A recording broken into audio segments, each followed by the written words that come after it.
नमस्कार विद्यार्थी मित्रांनो, आज आपण एका विषयावर संवाद करणार आहोत. त्या विषयाचं नाव आहे टाइम मॅनेजमेंट, वेळेचं प्रबंधन.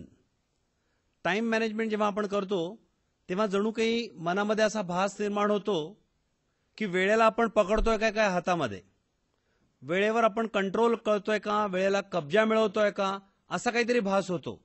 पण खरं जर बघितलं ना तर when we manage the time, practically we don't manage the time, we manage our self around the time. म्हणजे time frame as it is असते आणि आपण स्वतःला मॅनेज करतो वेळेच्या भोवती, वेळेच्या रेफरन्सनी, वेळेच्या बेंचमार्कनी, आणि त्याला असं म्हणतो की मी वेळ मॅनेज केलं. जनरली टाइम मॅनेजमेंट करताना प्रॅक्टिकली आपले ऑब्जेक्टिव्ह जे असतात, उद्दिष्ट असतात, या उद्दिष्टांना आपण त्या वेळेत मॅनेज करायचा प्रयत्न करतो आणि याला म्हणायचं time management. Time management is not really about managing time, but it is about managing yourself and your life around the available time. Available time is limited. असं म्हणतात की माणसाचं जीवन हे 80 वर्ष 85 वर्ष इतकं आहे आणि आपण एखाद्याला शुभेच्छा देतो तेव्हा म्हणतो जीवेत शरदा शतम, म्हणजे 100 वर्ष आयुष्य जगावं असं आपण त्याला शुभेच्छा देतो. आणि लक्षात येतं की 1 किंवा 2% लोक 100 वर्ष जगतात, किंबहुना कमी, आणि जास्तीत जास्त लोक साधारण 80 ते 85 वर्ष जगतात. मग आता 85 वर्ष आपल्याला जगायचं आहे, तो वेळ फिक्स आहे.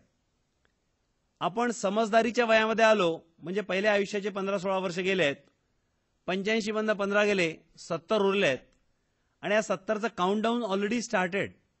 या 70ला चांगल्या पद्धतीने कसं मॅनेज करता येईल हे आपल्याला बघायचं आहे. मग चांगल्या पद्धतीने वेळेचं प्रबंधन जर करायचं असेल तर आपल्याला काय काय करता येईल. आपल्याला पहिले ठरवावं लागेल की या वेळेत आपल्याला करायचं काय. परीक्षा असते विद्यार्थी मित्रांनो 3 तासाची. मग त्या 3 तासामध्ये आपल्याला करायचं काय यावरनं आपलं वेळेचं प्रबंधन अवलंबून असतं. धरून चला तुम्हाला 3 तासात 6 प्रश्न सोडवायचे आहेत, तर आपण मनात काय करतो की 3 तासात 6 प्रश्न म्हणजे साधारण प्रश्नाला अर्धा तास मिळतोय. पहिला प्रश्न लिहायला घेतल्यावर आपल्या लक्षात येतं की 30 मिनिटाच्या जागी 35 मिनिटं लागलेले आहेत, 38 मिनिटं लागलेले आहेत. याचा अर्थ आपल्या मनात आपण काढतो कुठल्या तरी प्रश्नाचे तेवढे मिनिटं गेलेले आहेत, किंवा कदाचित 5 प्रश्न सोडवता येतील आणि वेळेअभावी 6वा राहून जाईल. आयुष्यामध्ये असं केलेलं चालणार नाही. आपल्या जर लक्षात आलं की वेळेअभावी काही अजेंडा आयुष्याचा सुटून गेलाय तर फार मोठी पंचायत होईल. आणि ज्याला म्हणतात ना की मागच्या सेमिस्टरला काही विषय निघाले नाही की एटीकेटी लागते, तशी या आयुष्यात जर एटीकेटी लागली तर आपल्याला त्यासाठी पुनर्जन्म घ्यावा लागेल. कारण एटीकेटी म्हणजे आपलं टर्म्स जे आहेत, अलाउड टू कीप टर्म्स, म्हणजे previous terms you are allowed to carry along with the new terms. म्हणजे नवीन जन्मामध्ये तुम्ही पूर्वजन्माचं काहीतरी संचित जे आहे ते तुम्ही आता भोगाल, किंवा ते तुम्हाला पूर्ण करायला लागतील अपेक्षा त्याच्या. मग आता बघा time मॅनेजमेंटमध्ये what is time management?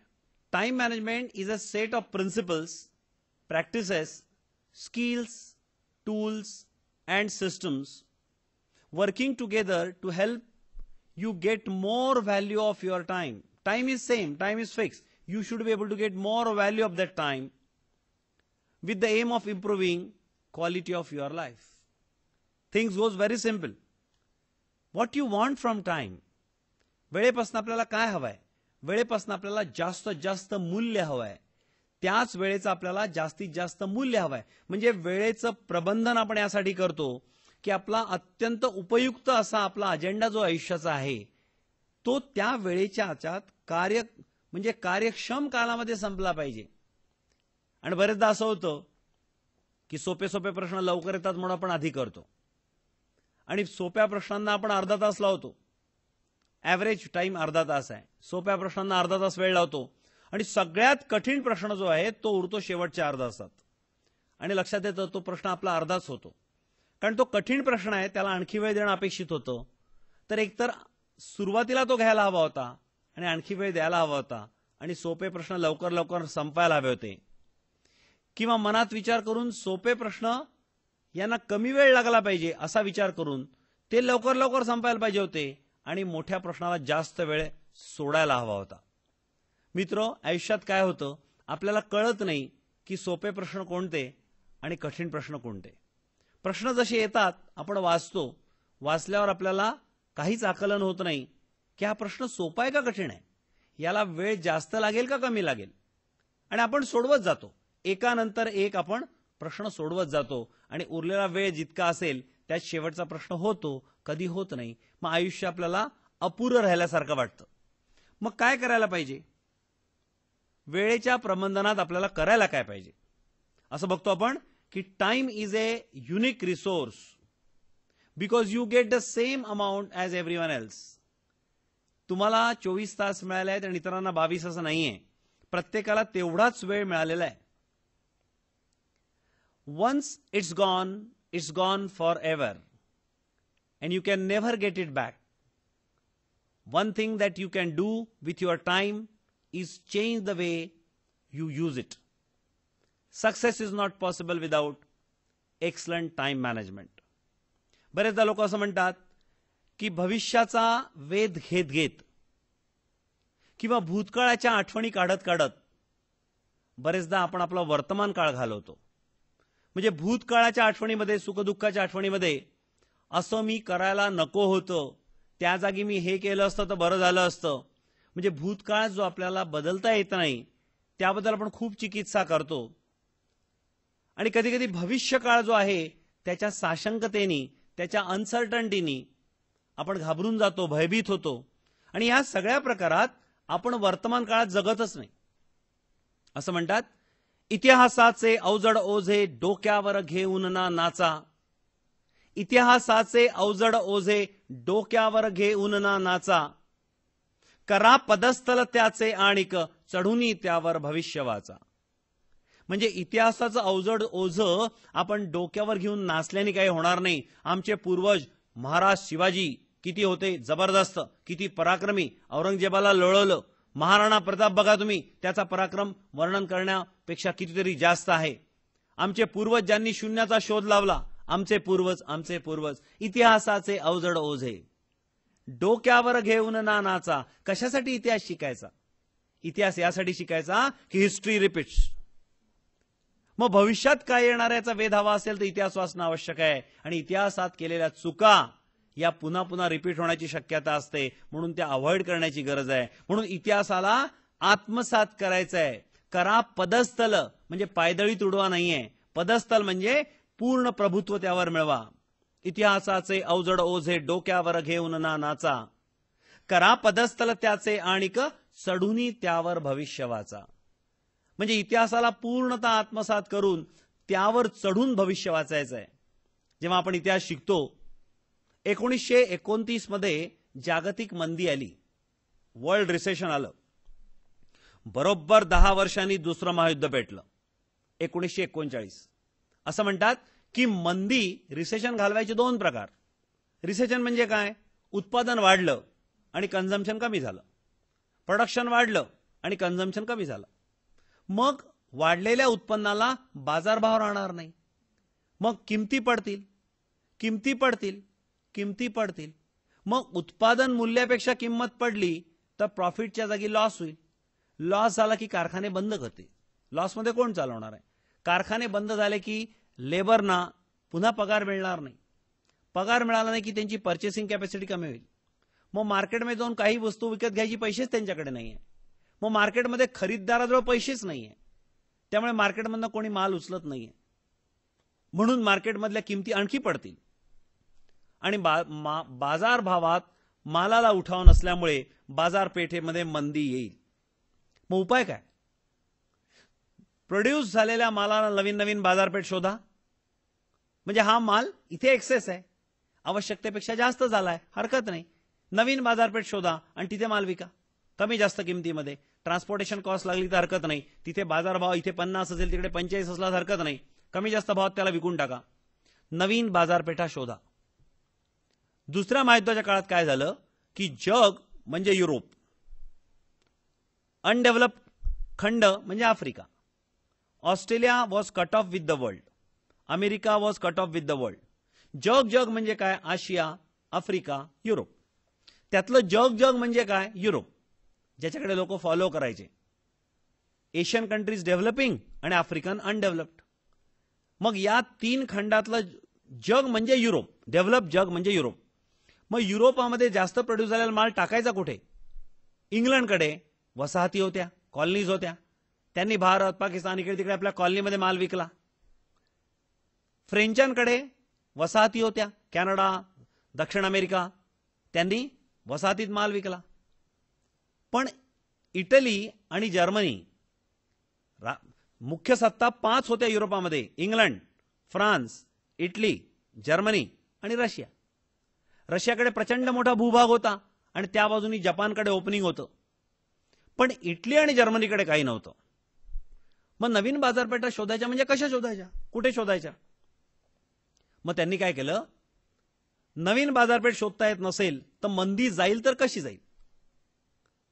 मग उत्पादन झालेलं नष्ट करा, उत्पादन दुसऱ्या बाजारपेठेत विका आणि विकणं शक्य नसेल तर नष्ट करा. मग आपणच प्रोड्यूस केलेलं, आपणच पैसे टाकलेले उत्पादन कोणी नष्ट करेल काय? नाही. मग शत्रू राष्ट्राचं उत्पादन नष्ट करा. म्हणजे war is use as a tool to remove the recession. आणि वॉर हे अत्यंत कठीण आणि कठोर उपाय आहे. आणि हा रिसेशन काढण्यासाठी आमच्या देशाने तुमच्यावर युद्ध लादलं म्हटलं तर हा जस्टिफायबल नाही आहे. या गोष्टीला आपण समर्थन करू शकत नाही. म्हणून अमेरिकेने युरोपातल्या राष्ट्रांमध्ये भांडणं लावायला सुरुवात केली आणि वॉर निर्माण केली. अडॉल्फ हिटलर याला प्रोत्साहन दिलं, शस्त्रास्त्रांच्या निर्मितीसाठी प्रोत्साहन दिलं, याला कुरापत्या काढण्यासाठी प्रोत्साहन दिलं. 1929ला जागतिक मंदी आली. 1933ला हिटलर हा सर्वेसर्वा झाला जर्मनीचा. 1936ला त्यांनी ऑस्ट्रियावर आक्रमण केलं, ऑस्ट्रियाचा कब्जा घेतला. 37-38ला झेकोस्लोवाकियाचा कब्जा घेतला आणि 39च्या सुरुवातीला सांगितलं की आम्हाला हा जो भाग आहे पोलंड हा आमचाच आहे, यातला एक कॉरिडॉर आम्हाला देण्यात यावा समुद्र किनाऱ्याला जायला, आम्ही शांततेत राहू. मग कॉरिडॉर दिला की थोड्या वेळाने देश पण पाहिजे आम्हाला. तर बेसिकली या युद्धखोरीला सुरुवात 33 पासून झाली. 36 मध्ये ऑस्ट्रिया कब्जात आला, 38 मध्ये झेकोस्लोवाकिया कब्जात आला आणि जेव्हा पोलंडची बारी आली तेव्हा इंग्लंड, फ्रान्स सगळ्यांनी म्हटलं इनफ इज इनफ.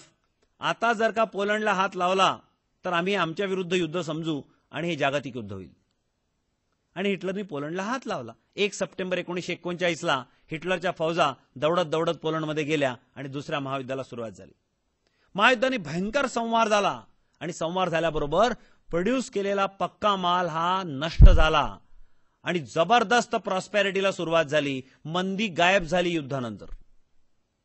1929ला जागतिक मंदी झाली आणि बरोबर 10 वर्षांनी 1939ला वर्ल्ड वॉर 2 झालं.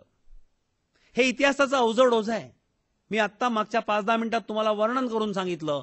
हे अवजड ओझं पदस्थल करा त्याचं आणि चढूनही त्यावर भविष्य वाचा. 2002-2003 मध्ये जागतिक मंदी आली होती, तर 2013 मध्ये जागतिक विश्वयुद्ध होणार काय? म्हणजे चढूनही त्यावर भविष्य वाचा. आपण जर त्याला कोरिलेट करून भविष्य वाचू शकलो तर आपल्या वेळेचं आपण प्रबंधन चांगलं करू शकू. भूतकाळाला अनालाइज करा, चिकित्सा करा, भविष्याचा वेध घ्या आणि वर्तमानामध्ये ऍक्शन करा, क्रिया करा. वर्तमानात क्रिया केली तर आपण पुढे जातो. असं म्हणतात की एका वक्त नावाच्या सिनेमामध्ये एक छोटंसं गाणं आहे आणि ते गाणं काय सांगताय बघा. आगे भी जाने न तू, पीछे भी जाने न तू, जो भी है बस यही एक पल है. आगे भी जाने न तू, पीछे भी जाने न तू, बस यही एक पल है. म्हणजे या क्षणात जग असा संदेश देणारं ते गाणं होतं. मग का बरं या क्षणात का जगायचं? नका जगू, हा क्षणही भूतकाळात विलीन होईल आणि पुढचा क्षण असं एक एक कणाकणानी क्षणाक्षणानी आयुष्य तुमच्या समोरून जोरात निघून जाईल. तुम्ही बघतच राहाल आणि आयुष्यात करायच्या अनेक गोष्टी या तशाच राहतील. म्हणून टाइम मॅनेजमेंट. वेळेचं प्रबंधन कशासाठी? वेळेचं प्रबंधन यासाठी की आपलं आयुष्य आपलं राहावं आणि आपलं आयुष्य आपल्या पद्धतीने आपल्याला जगता यावं. मग आता वेळेचं प्रबंधन करायचं हे सर्वांना पटलं, याचं महत्व सर्वांना पटलं. पण करायचं तर कसं करायचं? वेळेचं प्रबंधन करायचं भाषेतच, परिभाषेतच त्याच्या सांगितलेलं आहे की time management is not managing time, it is managing your self along the time. मग वेळेचं प्रबंधन म्हणजे वेळेला तर हातच नाही लावायचा आहे, वेळ जागसागी उभी राहील. त्याच्या भोवती तुम्ही नाचायचं आहे आणि तुमचं नाचणं तुम्ही समर्पक करायचं आहे, तुमच्या आयुष्याच्या उद्दिष्टाला घेऊन जाणारं करायचं आहे. मग काय काय करता येईल वेळेच्या प्रबंधनामध्ये? त्याचे काही पॉवरफुल टेक्निक्स आहेत. Applying the powerful techniques of time management helps you. हे जर टेक्निक वापरले तर काय होतं? Use your time to accomplish what you want. बरेचदा आपण वेळ असा घालवतो की आपल्याला नंतर वाटतं वेळ फालतू गेला, टाइमपास झाला, म्हणजे काही अजेंडाच नव्हता, असाच वेळ पास झाला, शक्य करमणूक झाली. दोन गोष्टींमध्ये अत्यंत सजग राहण्याची गरज आहे. एक कर्तव्य, दुसरी करमणूक. कर्तव्य कशाला म्हणायचं आणि करमणूक कशाला म्हणायची? भगवान श्रीकृष्णांनी गीतेमध्ये अर्जुनाला सांगितलेलं आहे. दोन गोष्टी सांगितल्या त्यांनी. एक प्रेयस आणि दुसरं श्रेयस. प्रेयस म्हणजे तुम्हाला जे प्रिय आहे, तुम्हाला जे आवडतं ते प्रेयस. आणि श्रेयस म्हणजे समाजाच्या हिताचं जे आहे, समाजाला श्रेयकारी जे आहे ते श्रेयस. मग प्रेयस हा आवडीचा भाग झाला म्हणून करमणूक प्रेयस या क्षेत्रात येईल. आणि कर्तव्य हे जगासाठी असल्यामुळे हे श्रेयस या कॅटेगरीत येईल. तर करमणूक प्रेयस आणि कर्तव्य श्रेयस. मग वेळ फालतू गेला म्हणजे काय हो? वेळ श्रेयसामध्ये गेला नाही, कदाचित वेळ प्रेयसामध्ये गेला. वेळ फालतू गेला म्हणजे मला आवडलं, मला करमलं, मजा आली, चांगलं वाटलं म्हणून मी त्या गोष्टीत वेळ घालवला. त्या गोष्टींनी माझ्या आयुष्यामध्ये काही चांगलं झालं का नाही झालं हा विचार केला नाही. माझ्या आयुष्याच्या उद्दिष्टांसाठी तो वेळ घालवला नाही. तो वेळ असाच गेला. जो उद्दिष्टांच्या दिशेने काही पावलं पुढे न सरकता जातो तो पूर्णच्या पूर्ण आवडीनिवडीसाठी, प्रेयस गोष्टींसाठी गेलेला वेळ. त्यात श्रेयस काही झालेलं नाहीये, म्हणजे वेळ फुकट गेला. मग use your time to accomplish what you want. Improve your productivity. Productivity म्हणजे एफिशियन्सी. जे काम तुम्ही अर्ध्या तासात करता तेच काम तुम्हाला 20 मिनिटात करता येईल का? तुमची जर प्रोडक्टिव्हिटी तुम्ही वाढवली तर झालं काय? वेळ तर 30च मिनिटं आहे, पण 20 मिनिटं तुम्हाला कामासाठी लागले, 10 मिनिटं उरले. त्या उरलेल्या वेळामध्ये आयुष्याचा उरलेला अजेंडा तुम्ही पुढे नेऊ शकता. आणि 30 मिनिटाच्या कामाला तुम्हाला 35 मिनिटं लागले, तो उरलेल्या अजेंडातला 5 मिनिटं खतम झालाय वेळ, आणि कुठला तरी तुमचा अजेंडा म्हणजे कुठला तरी प्रश्न सोडवायचा राहून जाईल, कुठलं तरी आयुष्यातलं उद्दिष्ट हे सोडवायचं राहून जाईल. Make time for the things you want and value. म्हणजे कसं आहे की तुम्हाला वेळ कशासाठी हवाय? Make time for the things you want. तुम्हाला जे हवंय त्यासाठी वेळ आणा आणि तुम्ही ज्याची व्हॅल्यू करता त्यासाठी करा. मला 300 आईस्क्रीम खायला खूप आवडतं, मला हवाय, मग त्यात वेळ घालू का मी? नाही. त्याच्यात मी वेळ घालतो काय होईल? माझ्या समयाचं ज्यात मूल्य करायला पाहिजे मी त्या गोष्टीसाठी वेळ नाही गेला, म्हणजे कर्तव्यासाठी वेळ नाही गेला, आवडीनिवडीसाठी वेळ गेला. म्हणजे करमणुकीत आयुष्य चाललेलं आहे, कर्तव्यापोटी चालत नाहीये. मग पुढे जाऊन असं वाटेल की गेला वेळ, तेवढा वेळ फुकट गेला. मग हे भान ठेवणं अत्यंत आवश्यक आहे. आपल्याला जे करायचं आहे त्यासाठी वेळ गेला पाहिजे. We work not only to produce but to give value to time. या जीवनाला अर्थ देण्यासाठी आपण वेळेचं प्रबंधन करतो. वेळ आला, वेळ गेला, जीवन आलं, जीवन गेलं. मनुष्य हा जन्मापासून मरेस्तवर जगत असतो, पण त्या जगण्याला अर्थ देण्यासाठी त्यांनी जगलं पाहिजे. की तो जगताना लोक त्याला काय म्हणून ओळखतात, त्याच्या मृत्यूनंतर लोक त्याला काय म्हणून ओळखतील. मग जीवनाला अर्थ द्यायचा असेल तर तुम्हाला तुमच्या जगता वेळ त्यात करायला लागेल. Avoid Hari sickness. बरेच लोकांना काय असतं, घाई, प्रत्येक गोष्टीची घाई. कुठलं एखादं गाणं छान म्युझिक लागलेलं आहे, जुनं एखादं गाणं संगीत लागलेलं आहे, धरून चला शंकर जयकिशनचं गाणं लागलेलं आहे आणि मुकेश सावाज एक आर्त गीत जुनं लागलंय राज कपूरच्या फिल्मचं. नाही नाही, चला चला चला चला, त्यांना गाणं ऐकायला वेळ नाही, त्यांना जीवनाचा आस्वाद घ्यायलाही वेळ नाही. प्रत्येक गोष्टीची घाई, यानंतर ते त्यानं कोणाकडे जायचं त्याच्याकडे जाण्याची घाई. घरी पोचले, शांत बसले, घरच्यांनी आणून दिलं, पाणी दिलं, चहा घ्याल का कॉफी घ्याल, चला आता जरा उशीर होतोय, घाई. त्यांना लगेच निघायचं आहे, म्हणजे तिथे जाऊन बसले नाही तर निघायचं आहे, मग गेले कशासाठी तिथे.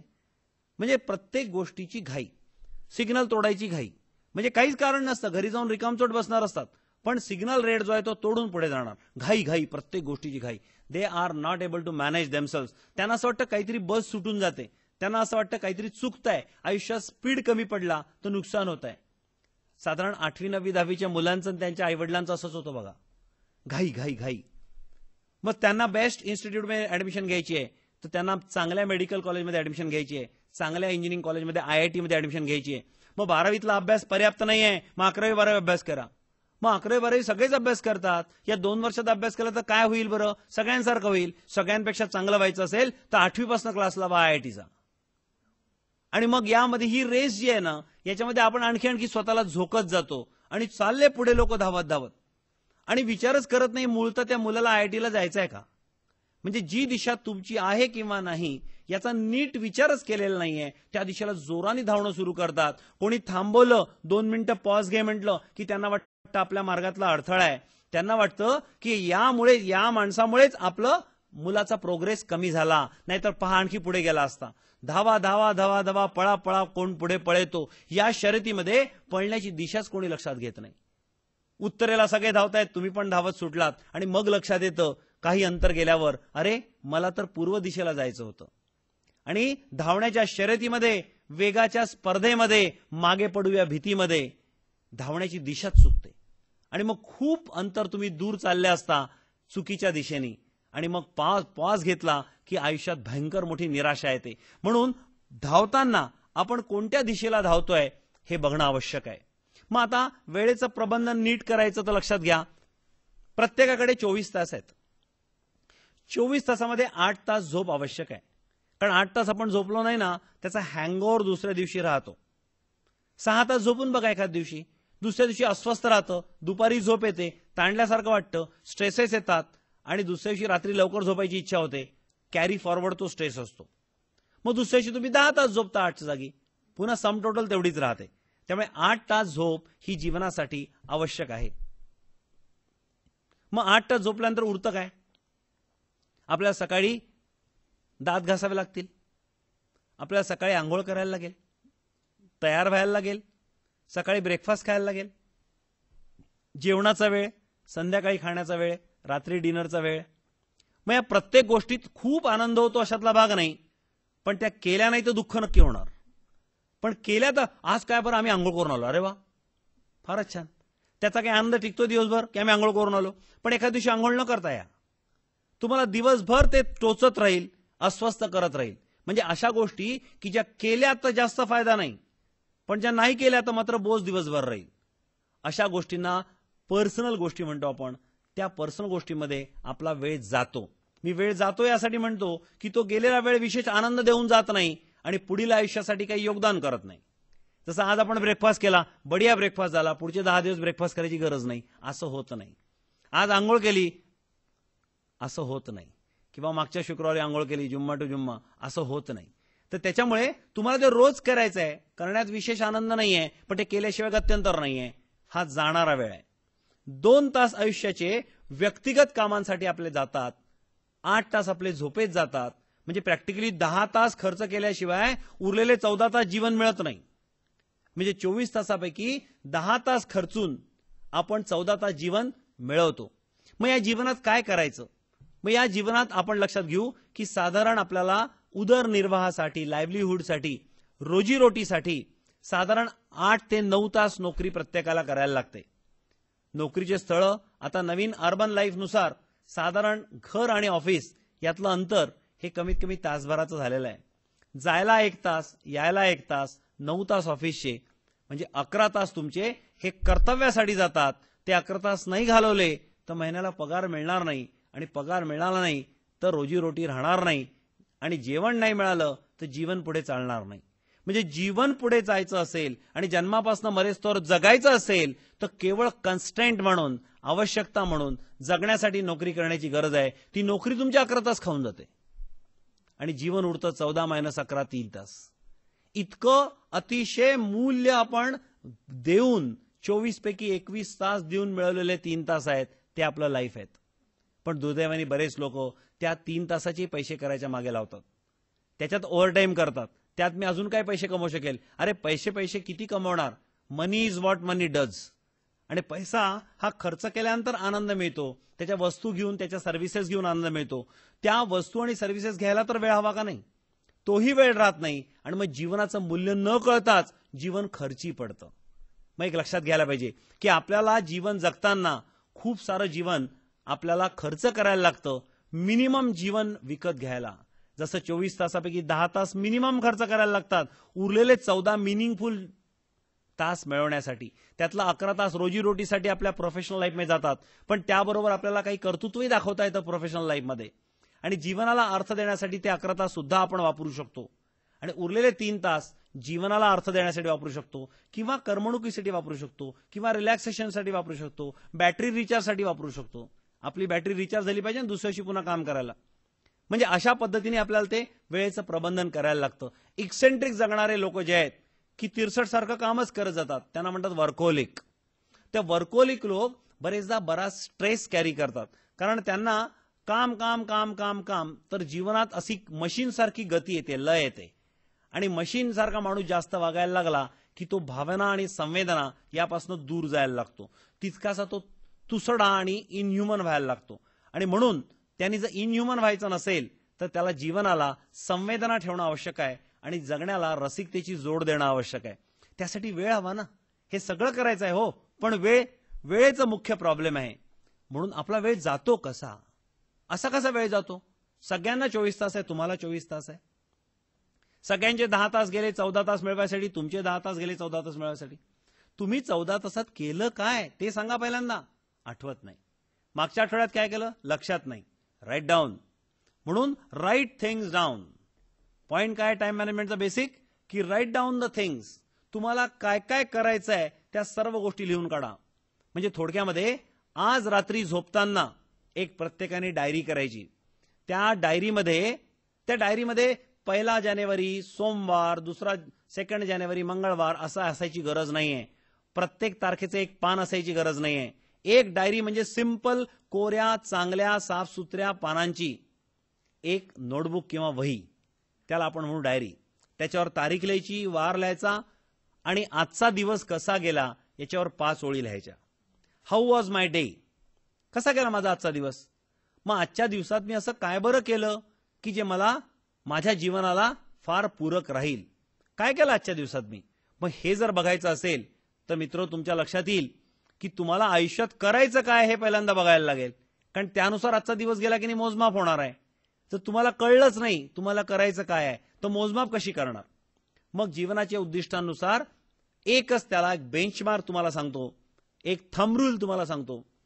तुमची डायरी तुम्ही जेव्हा 6 महिन्यांनी वाचाल, 6 महिन्यानंतर तुम्ही डायरी वाचायची आणि बघायचं 6 महिन्यापूर्वीचा माझा तो दिवस कसा गेला. आणि तुम्हाला वाटलं अरे त्या दिवशी तुम्ही काहीच नाही केलं, असाच बकवास गेला दिवस माझा, तर तुमच्या लक्षात येईल तुमच्या आयुष्यातनं तो दिवस डिलीट झालेला आहे. म्हणजे तुम्हाला 6 महिन्यापूर्वी तुम्ही घालवलेल्या दिवसाबद्दल 3 ते 5 ओळी लिहिलेल्या वाचण्यामध्ये इंटरेस्ट येत नसेल तर इतर कोणाला तुमच्या आयुष्यात का बरं इंटरेस्ट यावा. आणि तुमचं आयुष्य हे समाजासाठी चांगलं का बरं व्हावं.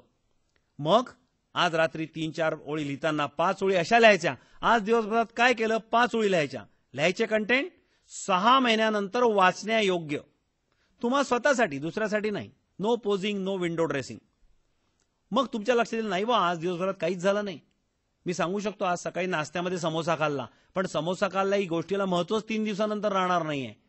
तर 6 महिन्यानंतर काय राहील. म्हणजे हा मुद्दा होऊ नाही शकत, मग दुसरा तो मुद्दा होऊ नाही शकत, मग अभ्यास केला तो नाही होऊ शकत. मग असं लक्षात येतं दिवसभरात लिहिण्याला एक मुद्दाच नाही उरलाय की जो 6 महिन्यानंतर वाचण्यामध्ये आपल्या स्वतःलाच आनंद वाटेल आणि रुची. मग काय करायचं. मग संकल्प करायचा माझा उद्याचा दिवस असा जाणार नाही. मी उद्या असं काहीतरी करीन की जे 6 महिन्यानंतर मी स्वतः वाचीन, तर मला वाटेल ठीक गेला होता दिवस, एकदमच डिलीट नाही झाला. खूप काही चांगलं केलं तर बढिया, पण नाही जमलं तर एकदम वाईट नाही गेला, बरा गेला दिवस असं मला म्हणता येईल. अशा पद्धतीने तुम्हाला डायरी लिहायची आहे. Write down the things what you wish to do tomorrow. काय काय तुम्हाला करायचं उद्या लिहून का. हे करीन ते करीन, आजही ठरवलं होतं तुम्ही, मग नाही झालं ठरवल्याप्रमाणे. 2 गोष्टी यात होतात, एक प्रॉब्लेम इन प्लॅनिंग, दुसरा प्रॉब्लेम इन एक्झिक्युशन. प्लॅनिंग मध्ये प्रॉब्लेम म्हणजे अरे ज्या गोष्टीला 1 तास लागतो तुम्ही विनाकारण लिहिला अर्धा तासात करायची गोष्ट ती होतच नाही अर्धा तासात, म्हणजे प्रॉब्लेम इन प्लॅनिंग. आणि बरेचदा एका तासात ती गोष्ट होते आणि तुम्ही विनाकारण 1.5 तास लावला, प्रॉब्लेम इन इम्प्लिमेंटेशन. तर एक्झिक्युशन मध्ये प्रॉब्लेम असतो किंवा प्लॅनिंग मध्ये प्रॉब्लेम असतो. तर तुम्ही लक्षात घ्या की तुमचं एक्झिक्युशन मध्ये प्रॉब्लेम का झाला, तुम्हाला सवय नाही, तुम्ही आळशी आहात, तुम्ही इनर्ट आहात, तुम्हाला तेवढा वेळ लागतोच. मग ठीक आहे ना, मग उद्या ती ऍक्टिव्हिटी ठेवताना तेवढा वेळ प्रोव्हाइड करा. मग उद्या 1.5 तास ठेवा त्या ऍक्टिव्हिटीला, कारण तुमच्याच्याने 1 तासात होतच नाही. मग तुमच्या कॅपॅबिलिटीनुसार तुम्ही प्रोव्हाइड करा. त्याला म्हणतात करेक्ट युअर प्लॅनिंग. तुम्ही जर प्लॅनिंग करेक्ट केलं, मग दुसऱ्याची रात्री बघा की आता रिवाइज प्लॅनिंग मध्ये तरी तुमचं बिहेवियर बरोबर आहे का बिहेवियर स्लिपरीच आहे. म्हणजे विनाकारण करमणुकीकडे तुमचा कल जास्त आहे, कर्तव्याकडे कल कमी आहे, प्रेयसाकडे कल जास्त आहे, श्रेयसाकडे कल कमी आहे.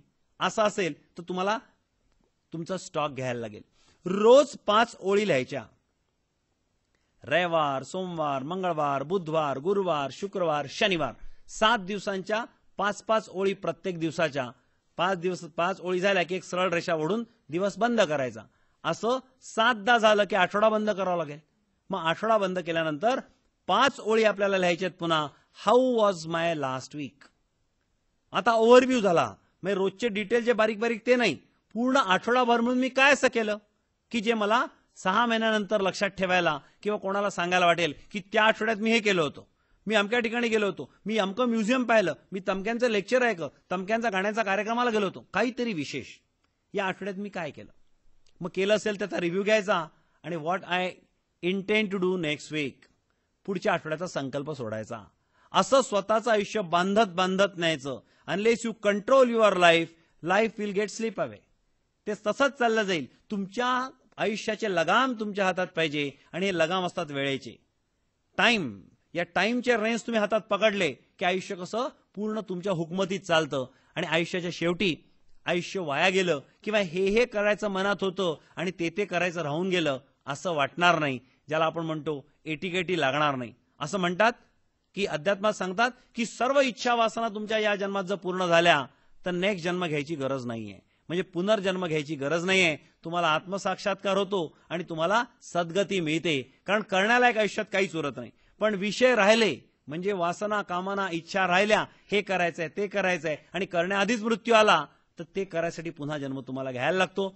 असा व्यवहारातल्या दृष्टिकोनातून विचार केला तर खरं पण आहे की आपले जे ऑब्जेक्टिव्ह त्या वेळेत पूर्ण झाले नाही तर आपण देवाकडनं आणखी वेळ मागून घेतो. तो आणखी वेळ म्हणजे पुढचा जन्म, की आणखी एक मौका द्या, आणखी एक चान्स द्या, कारण बरंचसं काही करायचं राहून गेलंय. मग आता plan your week and carry a notebook. Basically idea कशी आहे की दर 6 महिन्यांनी रेष मारायची आडवी आणि एक पानभर डायरी लिहायची. माझे मागचे 6 महिने कसे होते. 6 महिन्याचं महत्व काय. जगामध्ये असंख्य गोष्टी आपल्याला करायच्या आहेत. तुम्ही साधे खेळ विचारात घ्या तर इंडोर खेळ किती प्रकारचे खेळ आहेत आपल्याकडे. आपल्याकडे चेस आहे, बुद्धिबळ आहे, कॅरम आहे, चायनीज चेकर आहे, पत्ते आहे, लुडो आहे आणि असे 15-20 गेम तुम्ही नावं सांगू शकता. म्हणजे 15 ते 20 गेम इंडोर गेम्स आहेत, 15 ते 20 गेम आउटडोर गेम्स आहेत. म्हणजे स्पोर्ट्स आणि क्रीडा हा क्षेत्र घेतलं तर 40 ते 45 गोष्टी शिकण्यालायक आहेत. त्या सगळ्या आपल्याला येत नाही. आपल्याला बिलियर्ड्स खेळता येतं का. आपल्याला येत नाही. आपण बघितलंय टीव्हीवर कोणाला खेळताना, पण आपण हातामध्ये कधी धरून त्या स्टिक्सनी तो बॉल कधी त्या याच्यामध्ये पॉकेटमध्ये टाकलेला नाहीये. तो टाकताना कॅरम सारखंच दिसतंय दिसायला, पण कॅरमपेक्षा काय वेगळं आहे. कॅरम 2 डायमेन्शनल आहे, सरफेसवर स्लाइड होतं. हे 3 डायमेन्शनल आहे, रोल होत जातं. सॉलिड आहे आणि ते फ्लॅट असतं. आणि पॉकेट जरी तेच असले तरी इथे टाकणं कठीण आहे. काडीचा धक्का म्हणजे एका पॉइंटचा धक्का आहे आणि तो 2 डायमेन्शन मध्ये पॉइंटचा धक्का वेगळा आणि 3 डायमेन्शन मध्ये पॉइंटचा धक्का वेगळा. तो इकडे लागला तर तो बॉल असा रोल होत जाऊ शकतो. स्ट्रायकर असा रोल होत जात नाही. स्ट्रायकर सरळ जातो. बरोबर आहे. म्हणजे एक डायमेन्शन कमी असते कॅरम मध्ये. हे लॉजिकली किती समजलं तरी तो खेळून बघितलं की कळतं, अरे अरे सरळ तिथे पॉकेट होतं ना बाजूला, तिथे का नाही टाकला बॉल, असं आपण म्हणतो एक प्रेक्षक म्हणून टेलिव्हिजनवरची मॅच बघताना. आणि काडी हातात दिल्यानंतर बॉल समोर आहे, त्याच्या पुढे पॉकेट आहे, बॉलला फक्त सरळ रेषेत धक्का मारायचा आहे आणि तो पॉकेटात जाणार. तर तुम्ही सरळ रेषेत धक्काच नाही मारू शकत, कारण 3D मध्ये पॉइंट थोडासा चुकला की तो बॉल रोल होत जातो आणि दुसऱ्या दिशेला जातो. आणि मग तुम्हाला खेळातलं कौशल्य कसं आहे ते कळतं. म्हणजे तुम्हाला 40 खेळ खेळून बघायची गरज आहे, तोपर्यंत जीवनामध्ये आस्वाद तुम्हाला येणार नाही जीवनाचा, आणि जीवनाच्या रसिकतेचा अनुभव तुम्हाला घेता येणार नाही. म्हणजे 40 गेम शिकायचेत. मग कला क्षेत्रात तुम्हाला ड्रॉइंग आहे, पेंटिंग आहे, रांगोळी आहे, असंख्य गोष्टी आहेत.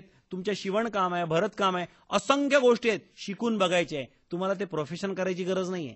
पण तुम्हाला तुमच्या घरात तुमची आई आहे, बहीण आहे, कोणी तुमचं भरतकाम करते, काय 4 दिवसापासून तेच घेऊन बसले, एवढा गोलच झाला. तर तुम्हाला कळतं की एवढा गोल झाला तर 4 दिवस का लागले. तर तुम्ही आयुष्यात एकदा करून बघायला पाहिजे. म्हणजे मग तुमच्या आई, बहिणी, बायको जे काय करतात ते काय करतात आणि कसं करतात यात तुम्हाला रसिकतेने आस्वाद त्याचा घेता येईल आणि जीवन तुमचं समृद्ध आणि संतृप्त होईल. मग ते करून बघायला लागेल का नाही एकदा. मग केव्हा करणार. आयुष्यामध्ये 100 वर्षापैकी पहिले 15 वर्ष तसेच गेलेत आणि 85 ते 100 कोणी सांगितलं. म्हणजे 85चं आपण ऍव्हरेज लाईफ धरलं तर पहिले 15 वर्ष गेलेत. 70 वर्ष मिनिंगफुल लाईफ आहे. यात अनेक गोष्टी करायच्या आहेत, करून बघायच्या आहेत, जीवनामधली रसिकता वाढवायची आहे आणि वाढलेल्या रसिकतेने पुढचं जीवन जगायचं आहे. म्हणजे लवकरात लवकर जीवनाची रसिकता वाढवायची आहे. मग ती जर वाढवायची असेल तर सर्व गोष्टी करून बघितल्या पाहिजे. मग करा प्लान. या 6 महिन्यात मी काय असं नवीन शिकलो, कला, क्रीडा, कुठल्याही क्षेत्रामध्ये मला असंख्य गोष्टीचं एक्सपोजर करायचं आहे, तर या 6 महिन्यात मी बॅडमिंटन शिकीन. मग किती शिकीन बॅडमिंटन. मला काही एक्सपर्ट व्हायचं नाही, मला काही डिस्ट्रिक्टला रिप्रेझेंट करायचं नाही. मी किती शिकीन. मी शिकीन फक्त कमीत कमी 15 तास पूर्ण 6 महिन्यात. तुमच्या सोयीनी 15 तास, तुमच्या सोयीचा रविवार. कारण बॅडमिंटनला कोर्ट बुक करायला लागतं, तुम्हाला पार्टनर लागतो. हे सगळं आयोजन करण्यासाठी 15 तास मी कसे तरी मॅनेज करीन या 6 महिन्यात आणि बॅडमिंटन खेळीन. त्या कोर्टची लांबी रुंदी बघीन, त्यात लॉबी काय असते बघीन, सिंगलचे पॉईंट काय असतात, डबलचे पॉईंट काय असतात, सिंगल कसा खेळला जातो, डबल कसा खेळला जातो, दोन्ही गेम खेळून बघीन. उत्कृष्ट नाही, खेळून बघीन. शटलला मी रॅकेट मारून बघीन. कळेल तर कमीत कमी या एंडमधनं कोर्टच्या बॅकहँडनी त्या एंडमध्ये मारायचं असेल, असा उलटा शॉट मारायचा असेल तर किती त्रास जातो. तुमचं शटल तर नेटच्या पलीकडेच जात नाही, समोर कोणी ऑपोनंट नसतानाच. मग तुमच्या लक्षात येतं त्या प्लेअरनी बॅकहँडचा एवढा शॉट मारलाय, तुम्ही टाळ्या वाजवाल. तुम्ही हे नाही म्हणणार अरे त्या साईडला गड्डा होता तिथे का नाही टाकलं. तिथे टाकणं किती कठीण आहे याचा तुम्हाला अहसास झाला तर बॅडमिंटनची टेलिव्हिजनची मॅच सुद्धा तुम्ही रसिकतेने बघू शकता. नाहीतर तुम्हाला बधीरसारखी बघायला लागेल. काहीतरी समोर चालू आहे ऍक्टिव्हिटी बघायचं आणि पॉईंट झाला की टाळ्या वाजवायच्या. तो पॉईंट कसा झाला आणि कशामुळे झाला, कौशल्य कोणाचं चांगलं आहे आणि नशीब कोणाला साथ दिलं. बरेचदा तुम्ही म्हणाला हारला प्लेअर हा, पण हा चांगला खेळाडू आहे, नशीब नव्हतं आज. अशी कॉमेंट तुम्ही करू शकले पाहिजे एक रसिक दर्शक म्हणून. मग ते जर करायचं असेल तर दर 6 महिन्यात तुमच्या आयुष्यामध्ये नवीन गोष्टीची ऍड झाली पाहिजे. पाहता पाहता 10 वर्षामध्ये 20 गोष्टी आपण शिकू शकतो आणि करता येतं. हे तुम्हाला सहजपणे करता येतं. पण त्यासाठी तुमचं डायरी मेंटेनन्स पाहिजे, तुमचं स्वतःवर कंट्रोल पाहिजे, रिव्ह्यू पाहिजे आणि माझ्यावर कोणाचा वॉच आहे की नाही यापेक्षा माझ्या मनावर वॉच आहे की नाही याला इम्पॉर्टन्स खूप जास्त आहे. Learn to say no. A very obvious thing. आपण प्रत्येक गोष्टीला हो म्हणतो आणि आपल्याला नाही म्हणायची सवय नसते. मित्र येतो, चल रे आपण तिकडे जाऊ, चालले त्याच्याबरोबर. दुसरं कोण येतो, आपण हे करायचं का, ते करू. अरे पण त्याच्या आयुष्याचा ऑब्जेक्टिव्ह ते असेल, पण तुमच्या आयुष्याचा नाही ना ते. मग त्याच्या उद्दिष्टाच्या दृष्टीने तो फरफटत चालला तुम्हाला, तुम्ही चालले फरफटत. आज एका बरोबर, उद्या दुसऱ्या बरोबर, 100 लोकांबरोबर 100 ठिकाणी फरफटले. मग 100 गुणिले 2 असे 200 तास जीवनातनं कमी झाले तुमच्या. म्हणून you must be able to say no when you wish to say no. तुम्हाला जेव्हा नाही म्हणायचं आहे ना तेव्हा नाही म्हणायची तुम्हाला कला आली पाहिजे. दुसरा मुद्दा आहे थिंक बिफोर ऍक्टिंग. कुठलंही काम करायच्या आधी विचार तर करा. एकदम करणं सुरू नका करू. स्पीड थोडा कमी राहिला तर हरकत नाही, काम करायला थोडा वेळ लागला तर हरकत नाही, पण हेच काम तुम्हाला करायचं आहे का, हे तुमच्या जीवनासाठी आवश्यक काम आहे का, याचा 4दा विचार करा आणि मग काम हातात घ्या. Think before acting. Don't start acting just immediately. तुम्ही जर विचार केला तुमच्या लक्षात येईल माझ्या 6 महिन्याच्या कॅलेंडरमध्ये हे काम आहे होतं का, या 6 महिन्यात नसेल पुढच्या 6 महिन्यात असेल आणि चुकून मी या 6 महिन्यात केलं फरक नाही पडणार. पुढच्या 6 महिन्यात दुसरं मी अजेंडा देईन. मी माझं जीवन अल्टर करू शकतो. हे माझं टाइम टेबल आहे, मी बदलवू शकतो. पण मागच्या भूतकाळात केलेलाच अजेंडा मी जर रिपीट करत असेल तर माझा वेळ व्यर्थ होतोय. मी रिव्हिजन करतोय. मी मागच्या 6 महिन्यात बॅडमिंटन शिकलो, याही 6 महिन्यात बॅडमिंटन, पुढच्याही 6 महिन्यात बॅडमिंटन. अरे मग बॅडमिंटनमध्ये एक्सपोजर होत आहे का एक्सपर्टीज मिळत आहे? एक्सपर्टीजसाठी शक्य की 5-10 वर्ष बॅडमिंटन खेळायला लागेल, पण एक्सपोजरसाठी 15 तास पुरेसे आहेत. तर एक्सपोजर आणि एक्सपर्टीज हे जर आपण ठरवलं तर आपल्या लक्षात येईल. Continuously improve yourself. Think about what you are giving up to do your regular activities. तुम्ही काय काय गमावताय जीवनातल्या 24 तासापैकी 10 तास तुम्ही गमावतोय उरलेले 14 मिळवायसाठी. तर सॅक्रिफाय किती त्याच्या मागे आहे हा जर आपण लक्षात नाही घेतला तर आपलं जीवन असंच व्यर्थ पुढे सरकत जाईल. टाइम मॅनेजमेंटच्या काही टिप्स आहेत बघा, अतिशय महत्वाच्या टिप्स आहेत. Use your daily planner. Do right job at right time. Obvious. Maintain control of your conversation. बरेचदा आपल्याला बकबक करायची सवय असते आणि आपण एकच गोष्टीला खूप वेळ बोलत बसतो किंवा 30 गोष्ट पुन्हा सांगतो. इन्स्ट्रक्शन सुद्धा त्या व्यक्तीला त्याच पुन्हा सांगतो. म्हणजे टोटल विश्वास असतो आपला हा समोरचा करेल की नाही. हे मी काय सांगितलं लक्षात आलं ना? लक्षात राहील ना? कोणाला द्यायचं हे? सक्सेना सरांना. सक्सेना सर कोणते? त्यांचं घर नाही का 2 मजली? आपण 30 गोष्ट वारंवार सांगतो, कदाचित समोरच्याला आधीच समजलेली असते. याचं कारण आहे की त्यात जाणारा वेळ हा वेळ वाया चाललाय हे आपण धरत नाही. Help people make decision faster. बरेचदा समोरचा डिसिजन फास्टर घेत नाही म्हणून तुमचा वेळ जातो. तुम्ही समोरासमोर बोलताय, तो विचार करत बसला तर वेळ तुमचाही जातोय ना त्यासमोर. म्हणून हेल्प देम, सजेस्ट देम आणि प्रमोट युअर सेल्फ. बरेचदा आपण स्वतःला मागे ठेवतो आणि त्यात बरेचदा वाटतं आपण नम्र आहोत का काय. असं नाहीये. विनय हा एक भाग झाला आणि अत्यंत लाजाळूपणा हा दुसरा भाग झाला. विनय हा चांगला पण लाजाळूपणा वाईट. तसं अॅग्रेशन हे वाईट पण धीर हा चांगला. तुम्ही धीराने समोर तर यायलाच लागेल तुम्हाला. आक्रमक पद्धतीने समोर यायचं की नाही हा भाग वेगळा, पण धीर तर तुम्हाला द्यावाच लागेल. मग आता बघा, तुमच्या जीवनामध्ये तुम्हाला जर टाइम चार्ट करायचा असेल, आखून घ्यायचं असेल, वेळेचं प्रबंधन करायचं असेल तर टाइम चार्टमध्ये काय काय गोष्टी येतात बघा. हेल्थ आणि फिटनेस. कारण असं म्हणतात की तुमचं फिजिकल हेल्थ असेल तरच सगळं व्यवस्थित राहील. तुम्हाला आयुष्यामध्ये रोमांस करायचा आहे त्याचा एक पिरियड आहे. नाहीतर वय वर्ष 40 पर्यंत आयटी सेक्टरमध्ये काम करत राहिले आणि खूप पगार मिळवला आणि उच्च पदस्थ झाले, कार गाडी बंगला सगळा झाला, अरे लग्न करायचंच राहून गेलं.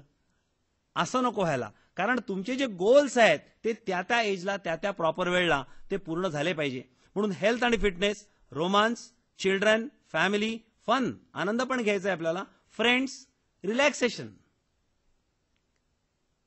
रिलॅक्सेशन अत्यंत आवश्यक आहे. आणि मला माहित नाही की तुमची पिढी कोरिलेट करते की नाही, पण मला असं रिलॅक्सेशन हा शब्द आल्याबरोबर मला ते मौसम सिनेमातलं गाणं आठवतं. दिल ढूंढता है फुर्सत के रात दिन. आणि त्या गाण्याचे कडवे बघा की हिवाळ्यामध्ये शांतपणे बसायचं आहे, गरम उभेमध्ये बसायचं आहे, उन्हाळ्यामध्ये बाहेर गरम उन्हामध्ये बसायचं आहे. म्हणजे प्रत्येक गोष्टीतला बारीक बारीक आनंद त्या गाण्यामध्ये व्यक्त केलेला आहे आणि ते क्षणच मग पुढच्या आयुष्यात आठवतात आणि बाकीचे ठळक केलेल्या गोष्टी ज्या असतात त्याचं महत्व पुढे कमी होतं आणि जीवनातले संवेदनाशील क्षण जे आपण जपून ठेवले तर आयुष्य आपलं खूप चांगलं होतं. मग पर्सनल डेव्हलपमेंटही करायची आहे. आज मला जे येत नाही ते मला उद्या आलं पाहिजे. मग पर्सनल डेव्हलपमेंटला तुम्हाला द्यायला लागेल वेळ, स्पिरिच्युअल डेव्हलपमेंटला वेळ द्यायला लागेल. तुमचे काही फायनान्शियल सुद्धा अजेंडा असतील की मला कमीत कमी माझी 10 लाख रुपये वेल्थ हवी, माझ्याकडे बंगला हवा, माझ्याकडे गाडी हवी, असं तुमचं एम असेल. नाही आत्ता मिळणार पण पुढच्या 15 वर्षात मला मिळवायचं आहे, असा काहीतरी गोल तर ठेवावाच लागेल ना. मग गोल ठेवलं की त्यासाठी क्षण प्रत्येक धावावा लागेल. आज मी 3 तास वेळ दिला, कशासाठी दिला की उत्तर आयुष्यामध्ये मला पैसे कमवायसाठी स्किल मिळवण्याकरता. मी कॉम्प्युटरचं एक सॉफ्टवेअर शिकलो, मग त्या शिकलेल्या सॉफ्टवेअरने मी पैसे कमवीन आणि पैसे कमवून माझे फायनान्शियल गोल पूर्ण करीन. म्हणजे कुठेतरी आयुष्याचे गोल पूर्ण करण्यासाठी मी आत्ताचा वेळ दिलेला आहे. माझं करिअर करायचं आहे मला. मग कम्युनिटी मला काय म्हणेल, लोक काय म्हणतील, माझ्या मृत्यूनंतर माझ्या मागे मी काय सोडीन, माझी लिगसी काय राहील. मला घरही बघायचं आहे, मला कामही बघायचं आहे, मला सगळ्याचं प्रबंधन करायचं आहे, मला प्लॅनिंग सुद्धा करायचं आहे. मित्रो, आयुष्याचे 5 तुकडे आपल्याला करता येतील. 5 तुकड्यांमध्ये आयुष्य विखुरलेलं आहे. एक आहे वर्क लाईफ, कार्यजीवन.